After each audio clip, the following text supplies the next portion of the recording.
Hello, dear students. I am Bharat Singh. Today I will teach you class 12th English prose. First chapter of English prose, A Girl with a Basket. A Girl with a Basket. एक लड़की है जिसके हाथ में टोकरी है, मतलब एक टोकरी के साथ एक छोकरी। मेरी टोकरी बेचने वाली एक छोकरी है, एक लड़की है जो टोकरी बेच रही है। इस चैप्टर का नाम है a girl with a basket. The writer of the chapter William C Douglas. He was born 1898. He died 1980. William C Douglas पहली बार इंडिया आए 1950 में। William C Douglas was a जज of Supreme Court of America. William C Douglas America के Supreme Court में एक जज थे। He came India in 1950 when it was declared a republic. ये पहली बार हमारे देश में 1950 में आए थे, जब हमारे देश को पूर्ण रूप से गणतंत्र मिला था। He was traveling from Delhi to Ranikhet. ये दिल्ली से रानीखेत तक गए। He was such impressed to see the self-respect and pride of Indians। ये भारतीय लोगों के स्वाभिमान और आत्मसम्मान को देखकर काफ़ी प्रभावित हुए। He was fascinated and charmed with the natural beauty of India। A girl with basket is one of his famous essays।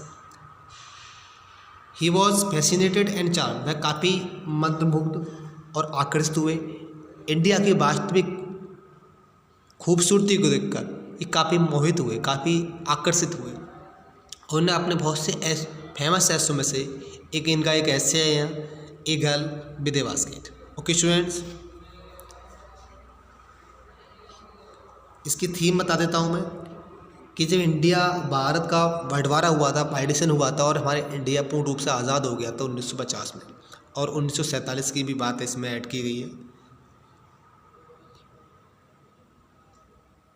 तो अमेरिका के सुप्रीम कोर्ट के जज विलियम सी डगलस हमारे प्रधानमंत्री पंडित जवाहरलाल नेहरू से मिलने के लिए इंडिया आए, और इन्होंने इंडिया के वातावरण को देखा, इंडिया के लोगों से मिले, इंडिया के गांव देखे, शहर देखे, जंगल देखा, नदियां देखी, और उन सब चीज़ों से काफ़ी प्रभावित हुआ।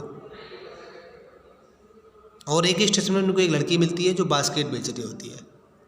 वो काफ़ी ऑनेस्ट है, सेल्फ रेस्पेक्टेड है।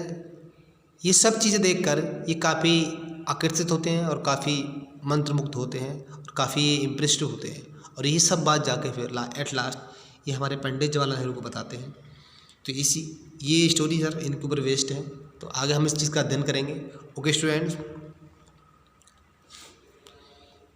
Here the writer is saying I had left new Delhi for the Himalayas.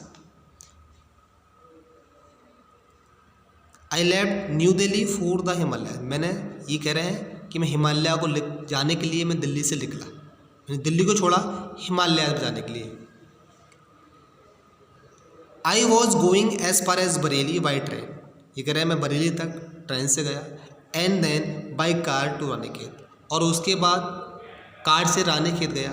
N old British army hill station located on a 6000 foot ridge opposite a 120 miles stage of snow capped Himalaya. ये कह रहा है कि एक पहाड़ी की चोटी पर एन ओल्ड ब्रिटिश आर्मी, एक पुरानी ब्रिटिश आर्मी हिल स्टेशन था। हिल स्टेशन मतलब पहाड़ी स्टेशन था। लोकेटेड जो स्थित था 6000 फीट ऊंचे पहाड़ी पर, और जिसके सामने एक 120 मील की दूरी में बर्फ से ढका हुआ पर्वत फैला हुआ था, हिमालय पर्वत फैला हुआ था। उसी के सामने एक बहुत पुराना ब्रिटिश हिल स्टेशन था जो 6000 फीट ऊंचे पर्वत पर बना हुआ था। The train was slow and it stopped at all the way stations. The train was slow, रेलगाड़ी बहुत स्लो थी। एंड इट स्टॉप, ये रुकी at all the way station, मेरे रास्ते में जितने भी स्टेशन पड़े उन सब पे ये ट्रेन रुकती हुई चली। एट एवरी स्टॉप, और हर स्टॉप पर I song upon the door of my compartment and walk the platform, और हर स्टेशन पर, मैं हर स्टॉप पर जहाँ जहाँ ट्रेन रुकी थी मैं अपने कंपार्टमेंट के दरवाजे को खोलता एंड वॉक द प्लेटफॉर्म, और प्लेटफॉर्म पर टहलता था। ये कह रहे हैं कि जहाँ जहाँ ट्रेन रुकती थी वहाँ मैं अपने कंपार्टमेंट में जिस डिब्बे में बैठता उस डिब्बे को का गेट खोलता और नीचे उतर कर प्लेटफॉर्म पर कुछ घूमता। The platforms were packed with people, Sikh, Muslim, Hindu, soldiers, merchant, priest, porters, beggars, hawkers. यहाँ कभी कह रहे, राइटर कह रहे हैं द प्लेटफॉर्म वर पैक्ड, माने भरा हुआ था खचाखच, विद पीपल, लोगों से, जिसमें सभी प्रकार के लोग थे, जैसे सिख, मुस्लिम, हिंदू, सोल्जर्स मीन सिपाही, मर्चेंट व्यापारी, प्रिस्ट पुजारी, पोर्टर्स कुली, बैगर्स भिखारी, हॉकर होते हैं जो अपना सामान बेचते हैं फेरी लगा कर स्टेशनों पर। तो राइटर यह कह रहे हैं कि प्लेटफॉर्म स्टेशन भिन्न भिन्न प्रकार के लोगों से खचाखच भरा हुआ था, जिसमें सिख, मुस्लिम, हिंदू, सिपाही, व्यापारी, पुजारी, कुली, भिखारी और फेरी बेचने वाले भी शामिल थे। Okay students, are you getting? Almost everyone was barefoot and dressed in loose white garment. ये कवि ये लेखक कह रहे हैं ऑलमोस्ट एवरीवन, लगभग सभी लोग वॉज में थे बेयरफुट में नंगे पैर, and dressed in loose white garment, और उनकी जो ड्रेस थी ढीली ढाली सफ़ेद ड्रेस थी।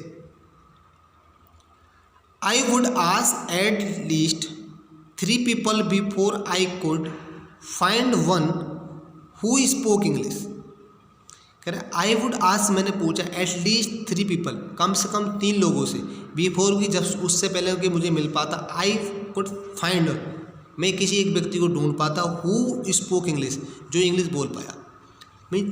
मुझे इंग्लिश बोलने वाला व्यक्ति मिलता, उससे पहले मैं 3-4 लोग, कम से कम 3-4 लोगों से पूछा कि आप इंग्लिश बोलना जानते हैं। उसके बाद मुझे एक व्यक्ति मिला कि जो इंग्लिश बोल पा रहा था। We would talk world affairs and every major topic. We would talk, हमने बात की, वर्ल्ड अफेयर्स में दुनियादारी के मामलों पर, and major topic and every major topic, और सभी बड़े बड़े विषयों पर हमने बात की। हमने संसार के बारे में और बहुत बड़े बड़े विषयों के बारे में बात की। The news of the day produce, और प्रत्येक दिन की आने वाले न्यूज की खबरों के बारे में बात की।